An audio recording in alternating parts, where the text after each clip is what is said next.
तो दोस्तों आज की इस मूवी में आप देखने वाले हो एक ऐसे हवसी कॉलेज को जहां पर खुलेआम पेलम पाली होती है। ना सिर्फ बच्चे, इसके साथ साथ टीचर भी इस शुभ काम में लगे हुए हैं। तो ये सब कुछ वो लोग कहां कहां कैसे कैसे किस किस के साथ कितनी कितनी बार और किस किस पोजीशन में करते हैं, ये सब तुम आज की इस मूवी में देखने वाले हो। मूवी का नाम है प्राइवेट स्कूल और ये रिलीज हुई थी ईयर 1983 में। मूवी को डाउनलोड कैसे करना है थोड़ा सा आगे बताऊंगा। तो मूवी स्टार्ट होती है और हम देख पाते हैं तीन हवसी लॉन्डो को। एक्चुअल में ये एक दूसरे के बेस्ट फ्रेंड्स हैं और यहाँ पर आए हैं इस समय लड़कियों को ताड़ने के लिए पास के ही गर्ल्स कॉलेज में। और किस्मत अच्छी थी भाई साहब, क्योंकि ये लोग उस खिड़की को चुनते हैं जहाँ पर सबसे ज्यादा हवसी लड़की रहती है, जिसका नाम है जॉर्डन, और वो अभी नहा रही है। ये लोग जब उसकी ऐसे फोटो क्लिक करने लगते हैं तो वो उन्हें नोटिस कर लेती है, लेकिन फिर भी वो खास कुछ रिएक्ट नहीं करती और उनको और भी ज्यादा तड़वाने के लिए वो टॉवल वगैरह पहन करके पास के ही एक रूम में चली जाती है। भैया जी वो अंदर तो वैसे भी हवसी, वो उस रूम में भी पहुंच जाते हैं। जॉर्डन जानबूझ करके खिड़की के पास जाती है और मौका अच्छा देख करके उनमें से एक बंदा जॉर्डन की ही टॉवल खींच देता है, जिसके बाद वो उसके संतरों को देखकर और उसके चिकने चिकने कच्चे बादामों को देख करके भाई वो इस तरह से पागल हो जाता है कि उसका बैलेंस बिगड़ गया और वो तीनों के तीनों नीचे गिर जाते हैं। ऊपर से बाकी की दोनों लड़कियां उन्हें इस तरह गिरता हुआ देख करके काफी हंसने लगती हैं। खैर ये लोग वहां से चले जाते हैं। इसके अगले सीन में हम देख पाते हैं एक पार्टी को जो कि कॉलेज में ही चल रही थी और यहाँ पर सारे हवसी लौंडा लौंडिया एक साथ ही एक दूसरे की उंगली करने में लगे हुए हैं। हालांकि ये चीज टीचरों को भी पता है, लेकिन वो खास कुछ इस पर रिएक्ट नहीं कर रहे हैं। कुछ गान की बातें पेलने के बाद जब मैडम जी नीचे से उतरती हैं तो सभी लौंडे अपनी अपनी सेटिंग के साथ वहीं पर डांस करने लग जाते हैं।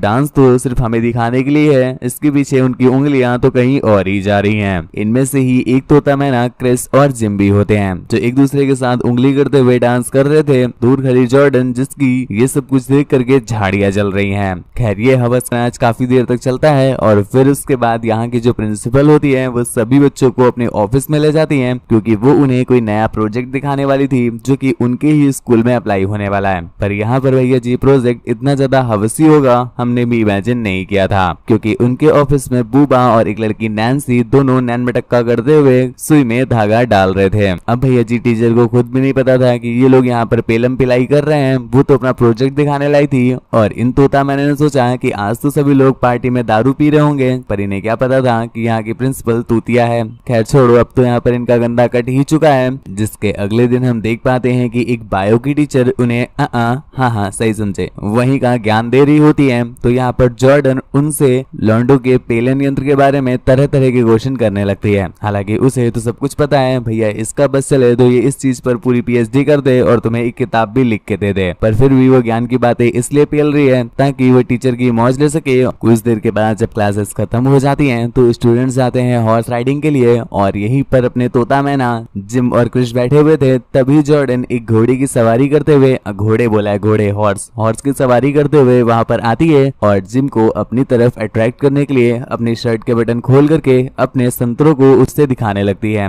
ये देख करके क्रिश को आता है क्रोध, तो वो उससे कहती है अभी रुक, बताती हूँ तुझे चादर मोद। तुरंत ही वो एक घोड़ा लेती है, घोड़ा हॉर्स, और उस पर बैठ करके सीधा उसके पीछे लग जाती है। कुछ दूर जाने के बाद उसने जॉर्डन की शर्ट को ही पकड़ के खींच दिया और भाई साहब अब तो वो बिना शर्ट के घोड़े पर उछल रही है। खैर अब ये देखने के बाद जिम का भी मूड बन गया है, जिसके बाद ये दोनों ही एक सस्ता सा ओयो बुक करके सीधे निकल जाते हैं ओयो की तरफ। पर रास्ते में जिम को ध्यान आया कि अरे बर्थडे मनाने जा रहे हैं पर गुब्बारे तो भी लिए ही कहाँ, तो इसलिए वो गुब्बारा लेने के लिए एक मेडिकल स्टोर में जाता है। पर यहाँ पर भाई साहब जिम इतने बड़े फट्टू हैं कि उनसे गुब्बारा तक नहीं लिया जा रहा। जिसके बाद इनकी बाबू जाती है अंदर गुब्बारा लेने के लिए, पर इतने में ही वहाँ पर वो प्रिंसिपल आ जाती है जो कि शायद अपने भी किसी के जुगाड़ के लिए ही आई थी। अब प्रिंसिपल को देख करके उसकी फटती है और अपने स्टूडेंट को देख करके प्रिंसिपल की फटती है। तो ये दोनों ही किसी तरह से अपना अपना जुगाड़ एक दूसरे से अनजान बनते हुए ले लेते हैं और फिर यहाँ से वो लोग अपनी जान और अपनी दोनों बचा करके सीधा ओयो में पहुंचते हैं। तो यहाँ पर ओयो ले जा करके जिम उसे पहले ये गाना सुनाता है। कौन सा, आप भी सुनिए। पेलू तुझे थपक थपक, आवाज आए चटक चटक, सांसे जाए अटक अटक, आता माझी सटक सटक, बिल्ली तेरी चूहे खाए, कमर तेरी नियत बहकाए, संतरे तेरे तरबूज जैसे हजारों ने तेरे संतरे दबाए, कम ऑन बेबी कपा कप, काटू तेरी लपा लप, मिलता नहीं टपा टप, पर ले लूं तेरी चपाचप गुलाबी सा रंग तेरा, मुट्ठी मारे मारे तंग मेरा, देख के तुझको धीरे धीरे टाइट होवे अंग अंग मेरा, तेरे लिए मैं कुछ भी कर लूंगा, तेरी एक दिन हर लूंगा, अब कंट्रोल ना होवे जैसे काटे हवस का कीड़ा, आजा करा तू अप एंड डाउन, मैं तेरा एडजेक्टिव तू मेरी नाउन, कौन उतारे तेरा गाउन, यही फेल तू पहना के ग्राउंड। जिसके अगले सीन में हम रात का टाइम देखते हैं, जहाँ पर जिम अपने दोस्तों के साथ एक क्लब में होता है और तभी उसे आज दोपहर की वाली बातें करने का मूड होने लगता है, तो वो तुरंत ही अपनी बंदी को कॉल मिला करके उसके साथ गपागप वाले वो हसीन लम्हे डिस्कस करने लगता है। यहीं पर दूसरी तरफ हम उस परकटी जॉर्डन को भी देख पाते हैं, जो कि दूसरे टेलीफोन लाइन से उनकी बातों को सुन रही थी और भाई साहब ये सुन करके तो उसकी झाड़ियां जल रही थी, तो तभी वो उन्हें टीज करने के लिए कॉल के बीच में ही जिम को आई लव यू बोल देती है। दूसरी तरफ से उसकी बाबू, जी हाँ क्रिश, जब ये सुनती है मानो उसकी फटी की फटी रह गई हो, आंखें फटी की फटी रह जाती हैं और गुस्से में वो सीधा जाती है जॉर्डन के पास, लेकिन जॉर्डन को तो तुम जानते ही हो, उसे इस बात से घंटा फर्क नहीं पड़ता और वो वहां से चली जाती है। इस बात का बदला लेने के लिए उसी रात क्रिश उसके रूम में जाती है और उसके और उसकी फ्रेंड्स के कपड़ों के जो धागे होते हैं उन्हें वो निकाल देती है। जिसके अगले दिन हम देख पाते हैं कि जब वहां पर मैच चल रहा था और चीयर लीडर के रूप में जॉर्डन, उसके फ्रेंड्स और कुछ और लड़कियां थी, जैसे ही मैच में गोल होता है ये सभी लोग अपने गोल गोल दिखाने लगती हैं, लेकिन इस बीच उनके कपड़ों के धागे इतने ज्यादा कमजोर हो गए थे कि जब ये अपने गोल गोल दिखा रही थी तो इनके होल होल दिखने लग जाते हैं, क्योंकि कपड़े तो नीचे सरक गए थे। ये देख करके आसपास के लोग काफी ज्यादा एंजॉय करते हैं और भैया जी ये देखने के बाद तो अब फुटबॉल टीम के अंदर एक अलग ही जोश आ गया था। खैर अब भैया जी जोश भर गया है तो कहीं ना कहीं जोश ठंडा भी करना पड़ेगा, तो इसी चीज के जुगाड़ के लिए ये सारे के सारे बंदे निकल जाते हैं उसी रात गर्ल्स कॉलेज में। पर हायरे फूडी किस्मत, यहाँ पर सबसे पहले उसकी मुलाकात होती है जॉर्डन से। वो तुरंत ही उसे एक नजर में पहचान लेती है और बाकी के लौंडों को अलग अलग लड़कियों के रूम में डालकर जिम को अपने साथ ले आती है। पर यहाँ पर जिम को अभी भी नहीं पता कि जॉर्डन उसे पहचान गई है, तो जिम ऐसे ही नॉर्मल रिएक्ट करता है, लेकिन वो उसे पानी में चढ़ाने के लिए अपनी झील का पानी दिखाने लगती है। यहीं पर दूसरी तरफ हम बोबा को देख पाते हैं, जो कि नैन्सी के रूम में था और उसकी गुफा में एंटर करने ही वाला था कि तभी उसे अपने फ्रेंड जिम का ख्याल आता है, तो वो खिड़की के थ्रू उसे देखने जाता है और यहाँ पर वो नोटिस करता है कि जिम जॉर्डन को मसाज दे रहा है। ये देख करके उसे काफी अजीब लगा, पर अगले ही पल वो फिसल करके नीचे गिर जाता है। अब यहाँ पर कोई उसे देख लेता तो उसकी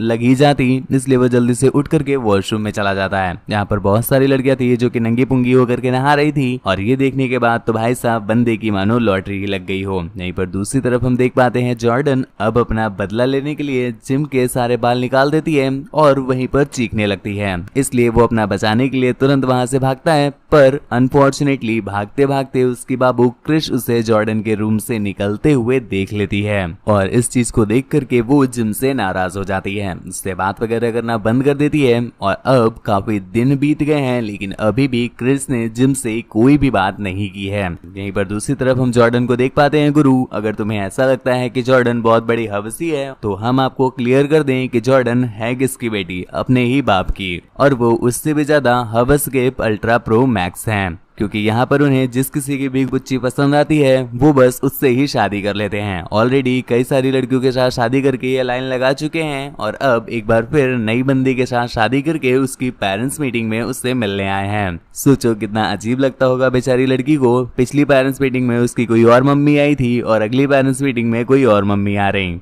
और यहीं पर दूसरी तरफ हम देख पाते हैं कॉलेज की प्रिंसिपल को, जो भैया जी एक नंबर की लालची औरत, वो इस उम्मीद में चली आती है जॉर्डन के डैड के पास कि वो थोड़ा सा फंड मांग लेगी, पर उसे नहीं पता कि वो जिस बंदे के पास आई है वो उसके डैड का ड्राइवर है। जहाँ पर वो बंदा भी ये बात क्लियर नहीं करता और उसे फंड देने की जगह अपना ही समझ जाओ वो दे देता है। और ये जो लेन देन चल रहा था ये चल रहा था कार के अंदर। और यहीं पर आगे हम देख पाते हैं वही अपने पुराने तोता मैना को, जी हाँ बूबा और नैन्सी। अब भैया जी प्रिंसिपल ने इनकी बहुत लंका लगाई है तो ये डिसाइड करते हैं कि चलो आज उनकी थोड़ी हम लंका लगाते हैं, जिसके लिए वो लोग प्रिंसिपल की ही चीखों की आवाजों को एक माइक के थ्रू बड़े से स्पीकर से कनेक्ट कर देते हैं और भैया जी उनकी चीखों को पूरा स्कूल एंजॉय कर रहा था। ये देखने के बाद प्रिंसिपल को समझ में आ जाता है कि उनका गहराई से कटा है और वो तुरंत ही उन दोनों को देख लेती हैं। लेकिन इनकी इस लड़ाई की वजह से गाड़ी का ब्रेक हट जाता है और भैया जी गाड़ी सीधा जाती है स्कूल के स्विमिंग पूल में। जिसके अगले सीन में हम देख पाते हैं क्रिश और जिम को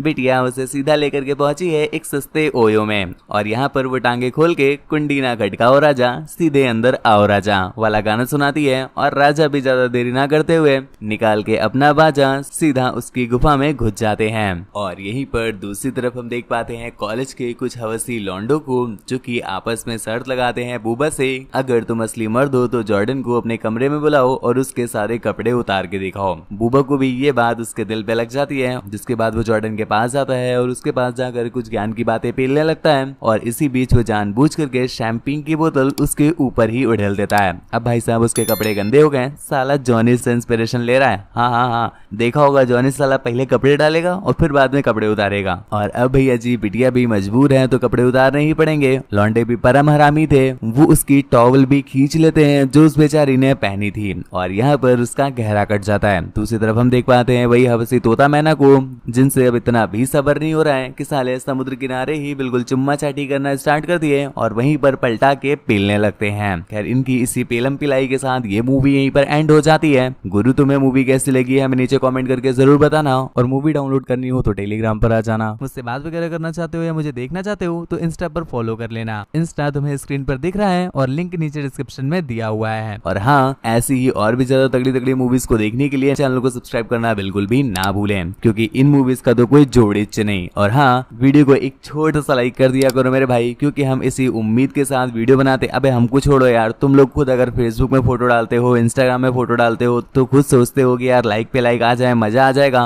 अबे हम भी यूट्यूब पे वीडियो डालते हैं तो हमारा भी मन करता है कि लाइक आने चाहिए, देख के अच्छा लगता है, मजा आता है। पर यार तुम लोग लाइक ही नहीं करते हो। बस 1 सेकंड लगता है, 1 सेकंड तुम करके देख लो। 1 सेकंड से ज्यादा लगे तो दोबारा डिसलाइक कर देना, तुम 2 सेकंड ले लेना। लेकिन मेरे भाई हम बता रहे हैं बस 1 ही सेकंड लगता है। 1 सेकंड में लाइक कर दो, कम से कम बेचारा ये गरीब खुश ही हो जाएगा। इसलिए प्लीज भैया वीडियो को एक छोटा सा लाइक कर दो और नीचे कमेंट में बताओ कि तुम्हें जॉर्डन, नैन्सी और क्रिश इन तीनों में से कौन सबसे ज्यादा अच्छी लगी और क्यों। खैर आज के लिए बस इतना ही, मिलते हैं किसी ऐसी तगड़ी वीडियो में। तब तक के लिए थैंक यू, बाय बाय, दुआओं में याद रखना।